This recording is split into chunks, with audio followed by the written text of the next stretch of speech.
Hope for a Messiah. Life for the Jewish people under Roman rule can be characterized by extremes. On one hand, they were given freedom to work, live, and worship. But on the other hand, they were also constantly reminded that they were not truly free. Roman soldiers occupied their land continually. The burden of high taxes paid to Rome drove many people into poverty or slavery. Even their religious expressions were restricted in such a way so as to ensure that Rome was never challenged. Prophets who came proclaiming God's judgment were not tolerated, as seen in the arrest and execution of John the Baptist. Matthew 14:1-12.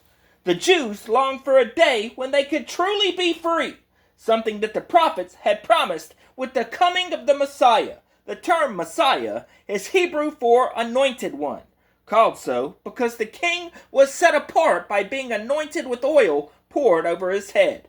As Isaiah had prophesied, he will be called Wonderful Counselor, Mighty God, Everlasting Father, Prince of Peace.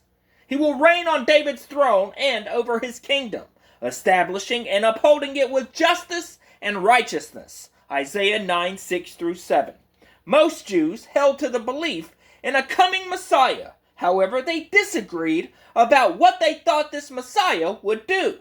In general, they believed that the Messiah would be a human who was aided in some way by God to do amazing, miraculous things. A king of Israel and descendant of King David. However, some, perhaps influenced by more secular thinking at the time, held that the Messiah was more of a concept that would enable the nation of Israel to come together and overthrow the rulers oppressing them.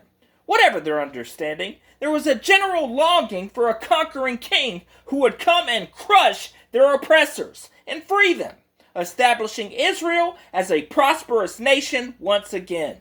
So when a miracle-working, humble young man from Nazareth burst onto the scene, challenging the established religious authorities and loving when Roman authority figures, even his own disciples, were confused, they had not envisioned a Messiah like him, one who would fulfill a promise from God given not only to David but all the way back to Abraham, a king who rescues not only the Jews but the whole world from our greatest enemies, sin and death.